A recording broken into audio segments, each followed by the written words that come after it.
Good morning. स्वागत है आप सभी का परीक्षा कैंपस के ऑनलाइन प्लेटफॉर्म पर। आज हम मौर्योत्तर काल में प्रमुख राजवंशों को देखेंगे, जिसमें शुंग वंश, कण्व वंश और उसके बाद सातवाहन वंश प्रमुख हैं और इससे ही हमारे एग्जाम में प्रश्न पूछे जाते हैं। इसमें जो सबसे प्रमुख राजवंश है, पहला है शुंग वंश, उसके बाद शुंग वंश के बाद सबसे ज्यादा प्रश्न सातवाहन वंश से आते हैं। तो आइए आज हम सिर्फ शुंग वंश और कण्व वंश के विषय में देखते हैं। इसके पहला जो हमारा टॉपिक था मौर्य काल, उसमें आपने देखा था कि राजाओं की स्थिति क्या है पूरे साम्राज्य में, सामाजिक, राजनीतिक और सामाजिक या फिर आर्थिक स्थिति क्या है, उसके विषय में आपने डिटेल से पढ़ा था।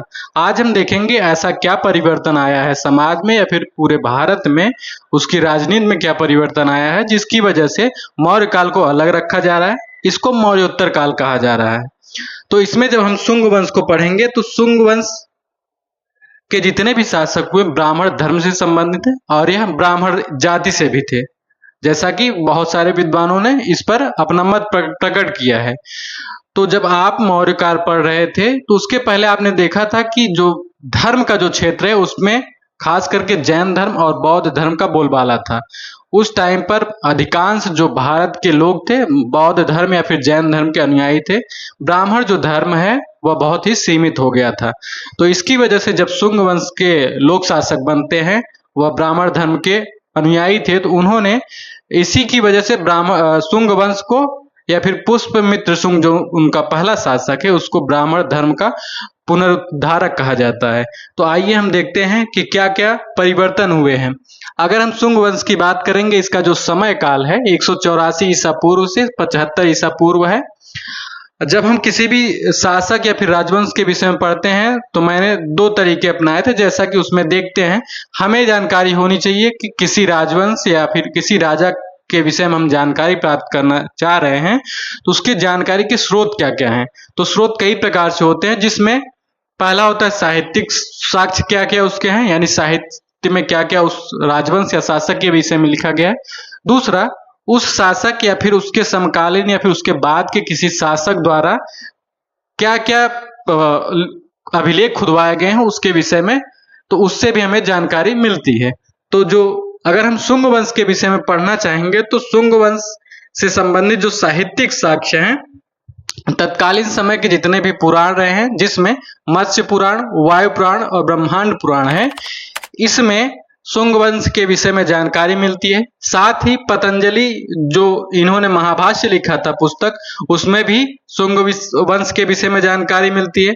बाण भट्ट के द्वारा हर्षचरित में पुष्यमित्र शुंग को क्या कहा गया है, अनार्य कहा गया है। और बृहद्रथ जो मौर्य वंश का अंतिम शासक है, इसको प्रज्ञा दुर्बल शासक कहा गया है। और आप देखेंगे कि जो बृहद्रथ है इसकी हत्या कर पुष्यमित्र शुंग नए राजवंश शुंग वंश की स्थापना भी करते हैं। जो कात्यायन की गार्गी संहिता है, इसमें भी हमें पुष्यमित्र शुंग के विषय में जानकारी मिलती है। दिव्यावधान जो बौद्ध ग्रंथ है, इसमें बौद्ध ग्रंथ में पुष्यमित्र शुंग को मौर्य वंश का अंतिम शासक और बौद्ध धर्म का संहारक कहा गया है। इसके साथ ही कालिदास जो अग्निमित्र के क्या कहते हैं संबंधित एक पुस्तक लिखते हैं जिसका नाम है मालविकाग्निमित्रम, इसमें भी कालिदास के मालविकाग्निमित्रम में भी शुंग राजवंश के विषय में हमें बहुत सारी जानकारी मिलती है। अगर हम पुरातात्विक स्रोतों की बात करेंगे या अभिलेखों की बात करेंगे तो पहला है अयोध्या अभिलेख। अयोध्या अभिलेख से हमें पुष्यमित्र शुंग द्वारा किए गए अश्वमेध यज्ञ के विषय में जानकारी मिलती है। बहुत सारे जो उस समय के या फिर बाद के जो इतिहासकार हैं या फिर लेखक हैं, उनका मानना है कि अयोध्या अभिलेख में लिखा गया है कि पुष्यमित्र शुंग ने 2 अश्वमेध यज्ञ किए, जबकि बहुत सारे ऐसे विद्वान हैं जिनका मानना है कि उन्होंने सिर्फ 1 अश्वमेध यज्ञ किया था। तो इसमें पुष्यमित्र शुंग द्वारा किए गए अश्वमेध यज्ञों का विवरण है। यह लेख पुष्यमित्र शुंग के अयोध्या के राज्यपाल किसने, धनदेव ने लिखवाया था। ठीक, याद रखिएगा, धनदेव ने अयोध्या का जो अभिलेख है इसको लिखवाया था। इसमें पुष्यमित्र शुंग द्वारा किए गए अश्वमेध यज्ञ का विवरण है। और क्या है, बेसनगर का जो लेख है, बेसनगर का अभिलेख, इसमें शुंग वंश के 90 शासक भागभद्र के दरबार में आए यूनानी राजदूत हेलियोडोरस का है। ठीक, हेलियोडोरस ने जो है वेशनगर का अभिलेख लिखवाया था। इससे हमें क्या मिलता है, एक तो शुंग वंश की जानकारी मिलती है, इसके साथ ही साथ भागवत धर्म के विषय में भी हमें साक्ष्य मिलता है। भागवत धर्म का जो प्रारंभिक साक्ष्य में मिलता है यहीं से मिलता है, वेशनगर अभिलेख से। ठीक, तो हेलियोडोरस ने लिखा था, यह एक यूनानी राजदूत था। बहरूद का जो इस लेख है इसमें इस स्तूप में मिला है शुंगकालीन कुछ मुद्राएं मिली हैं। कहाँ कहाँ से, कौशाम्बी, अहिच्छत्र, अयोध्या और मथुरा से। यानी बरहुत का जो अभिलेख है वहां से हमें शुंग वंश के विषय में जानकारी मिलती है। इसके साथ ही साथ शुंग काल की कुछ मुद्राएं जैसे कौशाम्बी से मिली हैं, अहिच्छत्र, अयोध्या और मथुरा से मिली है। तो इन मुद्राओं से भी हमें पता चलता है कि शुंग वंश में कैसे कैसे शासक कौन कौन से हुए हैं, साथ ही उन्होंने किस प्रकार के सिक्के जारी किए हैं। तो आगे देखते हैं, अब शुंग वंश की उत्पत्ति कैसे हुई या फिर शुंग वंश के शासक किस वर्ग से आते थे, इसके विषय में हम देख लेते हैं और प्रश्न इससे पूछे भी जाते हैं। तो हरप्रसाद शास्त्री जो प्रमुख विद्वान है, इनका मानना है कि जो शुंग वंश के शासक थे पारसिक थे। पारसिक क्यों कह रहे हैं, जैसा कि आप जब पढ़ते हैं तो सभी शासकों के नाम के अंत में क्या आ रहा है, मित्र। तो पारसियों के नाम के अंत में अक्सर क्या आता था, मित्र आता था। तो मित्र और मित्र को की साम्यता देखते हुए जो हरप्रसाद शास्त्री हैं, इन्होंने कहा कि जितने भी शुंग वंश या फिर शुंग वंश के शासक हैं पारसी हैं। ठीक, बाणभट्ट जो है लेखक, इन्होंने पुष्यमित्र शुंग को अनार्य कहा है। ठीक, पाणिनि ने शुंग वंश को भरद्वाज गोत्रीय ब्राह्मण कहा है। ठीक, तो इस समय के जो पाणिनि लेखक हैं, इनका मानना है कि जो शुंग वंश के शासक हैं वह भरद्वाज गोत्रीय ब्राह्मण है। ठीक, तो अधिकांश विद्वानों में मतभेद है, परंतु सहमति इस बात पर है कि वह जितने भी शुंग शासक हुए हैं वह ब्राह्मण जाति से संबंधित थे। आगे देखते हैं, जब हम पुष्यमित्र शुंग की बात करेंगे, अगर इसका समय देखेंगे, समय काल, तो 185 ईसा पूर्व से 149 ईसा पूर्व तक इनका समय काल रहा है।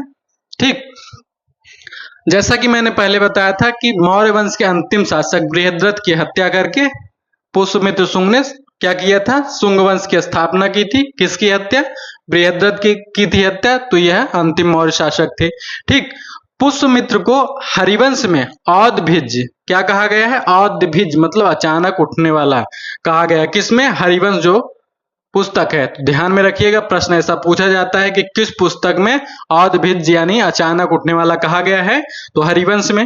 घोषुंडी अभिलेख जो है इसमें पुष्यमित्र शुंग को क्या कहा गया है, सर्वतात संकर्षण। ठीक, सर्वतात संकर्षण की उपाधि दी गई है। किसमें, घोषुंडी अभिलेख। ठीक, पुष्यमित्र शुंग ने क्या किया था, सेनानी और सेनापति की उपाधि धारण की थी स्वयं से। ठीक, सेनानी या सेनापति की उपाधि। दिव्यावदान के अनुसार, दिव्यावदान क्या है, बौद्ध धर्म की प्रसिद्ध पुस्तक है।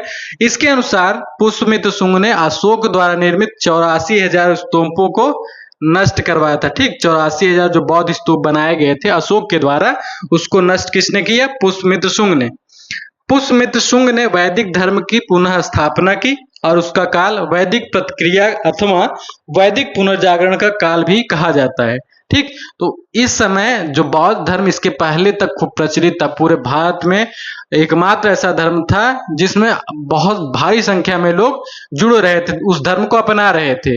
तो फिर जब पुष्यमित्र शुंग शासक बनता है तो बड़े पैमाने पर बौद्ध धर्म से संबंधित जितने भी विरासत स्थल है उनको नष्ट करता है और बौद्धों को मरवाना शुरू करता है। तो इसकी वजह से और जो वैदिक काल का जो वैदिक धर्म है, यज्ञ करना, ब्राह्मणों क्या कहते हैं, ब्राह्मणों की प्रतिष्ठा बढ़ाना, तो इन सब से संबंधित जितने भी कार्य हैं वैदिक काल में जो प्रचलित थे उसको फिर से प्रारंभ करवाया। इसलिए इस काल को वैदिक पुनर्जागरण का काल भी कहा जाता है।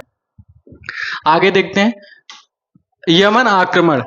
तो इसमें जो है पता चलता है हमें कि पुष्यमित्र शुंग के समय जो डिमेट्रियस शासक है, यह भारत पर आक्रमण किया, जिसका विवरण मालविकाग्निमित्रम, महाभाष, गार्गी संहिता में मिलता है। ठीक, तो डेमेट्रियस जो है इसने भारत पर आक्रमण किया, किसके समय, पुष्यमित्र शुंग के समय। तो इसका विवरण कहाँ कहाँ मिलता है, पहली पुस्तक है मालविकाग्निमित्रम, महाभाष्य में किसका? पतंजलि का। गार्गी संहिता कात्यायन की। तो इन पुस्तकों में हमें विवरण मिलता है कि डेमेट्रियस ने पुष्यमित्र शुंग के समय भारत पर आक्रमण किया। गार्गी संहिता के अनुसार यवन, साकेत, साकेत यानी अयोध्या, पांचाल यानी आज का पश्चिमी उत्तर प्रदेश जिसमें हम बरेली, रुहेलखंड जिसे कहते हैं, फर्रुखाबाद का जो एरिया है वहां पर जो पांचाल उस समय था, मथुरा को जीतते हुए पाटलिपुत्र या कुसुमपुर, इसी को क्या कहा गया है? कुसुम ध्वज। ठीक, कुसुमपुर या कुसुम ध्वज तक पहुंच गया। मतलब गार्गी संहिता जो पुस्तक है कात्यायन की, इसमें कहा गया है कि जो यवन आक्रमणकारी हैं, यवन जो आक्रमणकारी हैं, यह आक्रमण करते हुए साकेत यानी अयोध्या, पांचाल यानी आज का पश्चिमी उत्तर प्रदेश जिसमें बरेली और फर्रुखाबाद जिले आते हैं, और मथुरा को जीतते हुए पाटलिपुत्र या फिर कुसुम ध्वज या फिर कुसुमपुर तक पहुंच गया। किस में कहा गया है? गार्गी संहिता में। तो एक चीज ध्यान में रखिएगा, इस समय जो यमन लोग हैं, खास करके भारत अफगानिस्तान से बाहर जितने भी, चाहे ईरान से हो या इराक या चीन से आते थे, सभी को सम्मिलित रूप से यवन कहा जाता था। तो आपने देखा होगा इसी समय पर बहुत सारे हूण या फिर शक शासक भी भारत पर आक्रमण करने लगते हैं। तो उसका बहुत सारे उसके कारण थे, परंतु एक मुख्य कारण ये भी था कि इस समय तक जो चीन में है, एक जो आपने सुना होगा चीन की महान दीवार, great wall of the China, उसका निर्माण किया जा चुका था। तो चीन में जब उस दीवार का निर्माण किसी एक समय पे नहीं हुआ है, जैसे कि किसी शासक ने 1 किलोमीटर बनवाया, किसी ने फिर 500 मीटर बनवाया, तो धीरे धीरे शुंग वंश तक आते आते बहुत बड़ी दीवार का एक श्रृंखला का निर्माण हो चुका था। तो जो शक शासक या फिर जो उस समय के रूस या स्टेपी के लोग थे, आक्रमणकारी खानाबदोश थे, या चीन में आक्रमण न करके भारत पर आक्रमण करने लगे। तो जब भारत पर आक्रमण करने लगे, कब? शुंग वंश के समय। तो यहीं पर फिर आपने देखा कि किस तरीके से उन्होंने भारत पर आक्रमण करना शुरू कर दिया, और इसका विवरण कहां कहां में मिलता है? गार्गी संहिता में, महाभाष्य में और मालविकाग्निमित्रम में। अब एक चीज ध्यान में रखिएगा, कई पुस्तकों में मतभेद है कि जो वसुमित्र है, पुष्यमित्र शुंग का पौत्र है, इसने क्या कहते हैं, यवनों को हराया था। तो ऐसा लोग मानते हैं कि यवन जो आक्रमण कर रहे थे उनको हराया था, परंतु ऐसा नहीं है।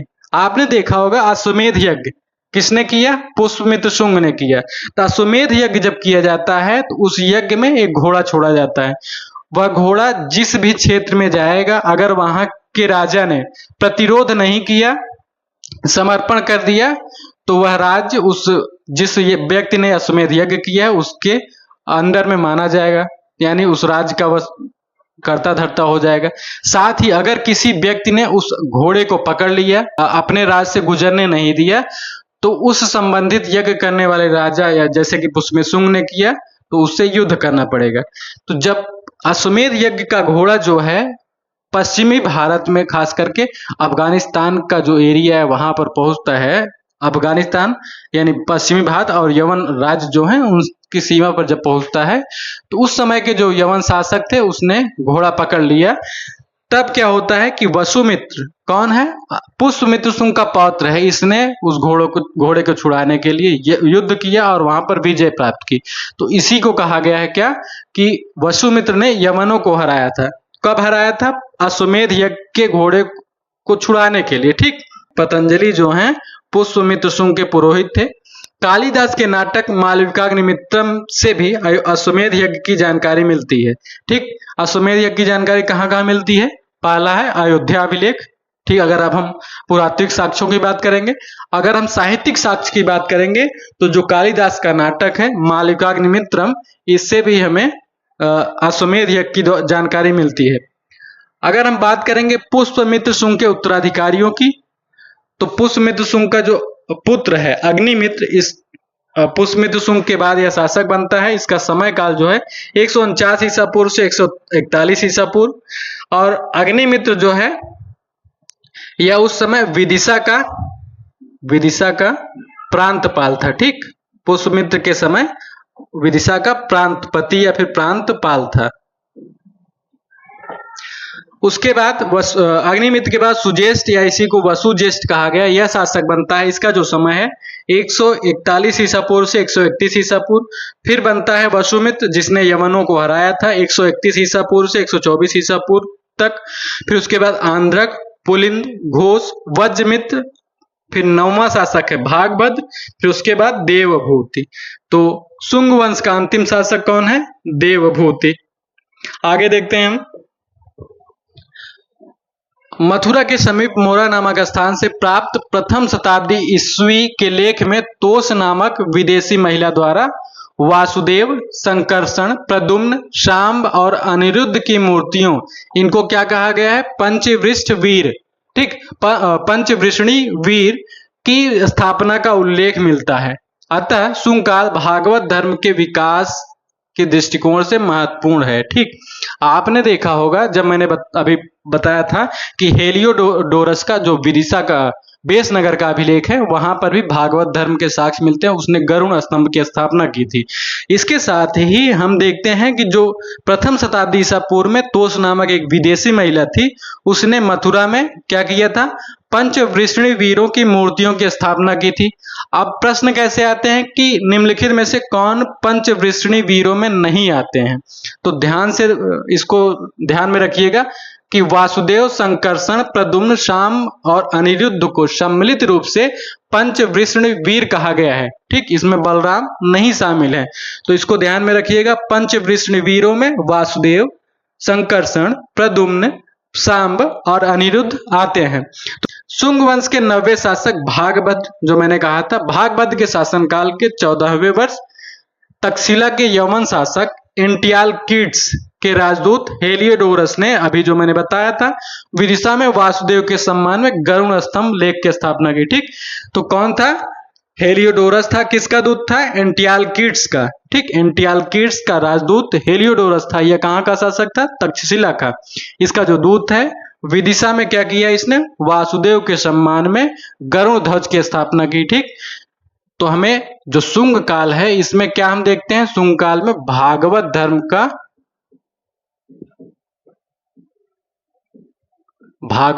हम प्रारंभ देखते हैं। यहां पर कैसे कैसे? तो पहले आपने देखा कि हेलियोडोरस का जो गरुण स्तंभ लेख है, उसने गरुण स्तंभ की स्थापना किसके? भागवत धर्म के सम्मान में, वासुदेव के सम्मान में। साथ ही जो तोष नाम की महिला है, इसने पंचवृषण वीरों की मूर्तियों की स्थापना की मथुरा में और वहां पर उनकी पूजा प्रारंभ की।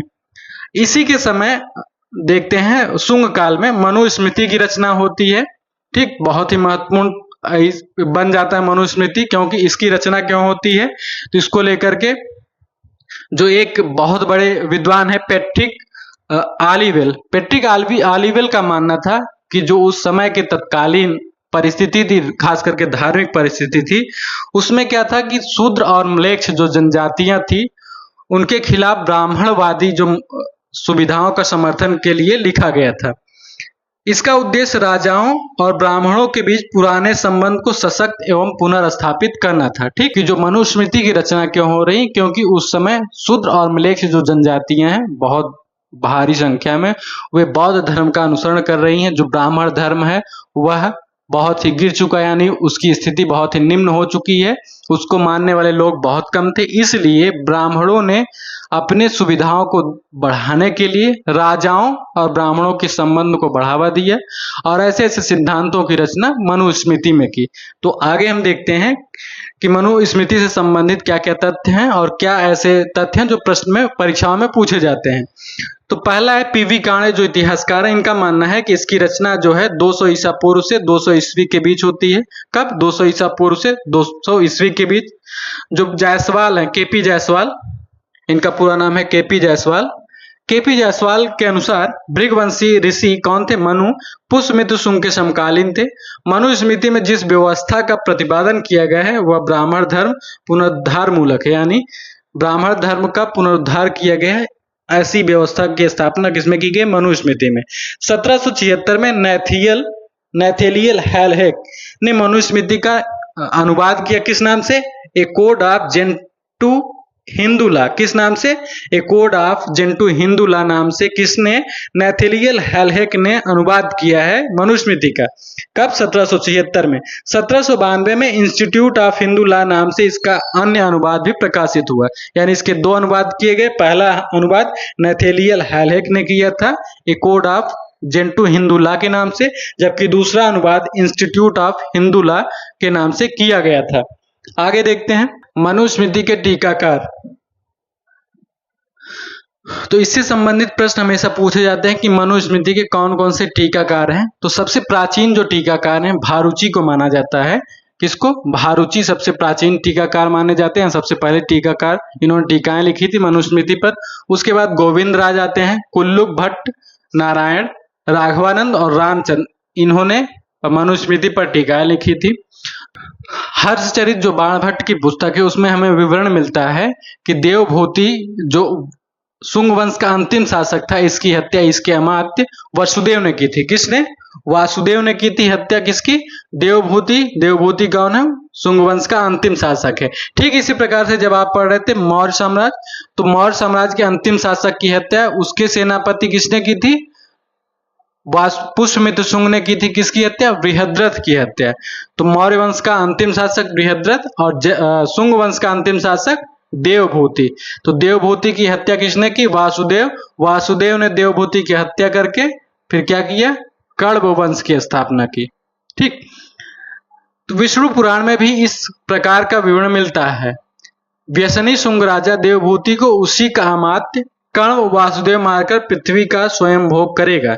यानी इससे हमें पता चलता है कि जो देवभूति है यह एक विलासी शासक था, इसकी हत्या उसी के अमात्य वसुदेव ने की थी। आगे देखते हैं, अब हम कण्व वंश को देखते हैं। कण्व वंश का जो समय काल है बहुत सीमित समय तक यह राजवंश रहा है। इसका समय है 75 ईसा पूर्व से 30 ईसा पूर्व तक। इसमें जो है 4 शासकों ने 45 वर्ष तक शासन किया था। वसुदेव ने अंतिम शुंग शासक देवभूति की हत्या करके कण्व वंश की स्थापना की। इसमें 4 शासकों ने 45 वर्ष तक शासन किया। इसमें जो पहला शासक है वसुदेव, इन्होंने 9 वर्ष शासन किया। फिर आते हैं भूमिमित्र, इन्होंने 14 वर्ष शासन किया। फिर नारायण 12 वर्ष इन्होंने शासन किया। और कण्व वंश का जो आखिरी शासक है सुशर्मा, इनका जो समय है 10 वर्ष। ठीक, 10 वर्ष तक इन्होंने शासन किया। सुशर्मा कण्व वंश का अंतिम शासक था। वायु पुराण के अनुसार सिमुक जो सातवाहन वंश के संस्थापक हैं, इन्होंने कण्व वंश के अंतिम शासक सुशर्मा की हत्या करके सातवाहन वंश की स्थापना की। तो इस प्रकार से आज हमारा जो लेक्चर है इसी पे समाप्त होता है। हमने शुंग वंश और कण्व वंश से संबंधित महत्वपूर्ण तथ्यों को देखा, साथ ही मनुस्मृति से संबंधित जो महत्वपूर्ण तथ्य थे उसको हमने इसमें शामिल किया है। तो आशा करता हूं लेक्चर्स आपको पसंद आए होंगे। आपसे एक निवेदन है, आप हमारे वीडियोस को शेयर करिए अपने मित्रों के साथ और उन्हें सब्सक्राइब करने के लिए प्रेरित करिए। तो मिलते हैं आपसे अगले वीडियो में, तब तक के लिए धन्यवाद।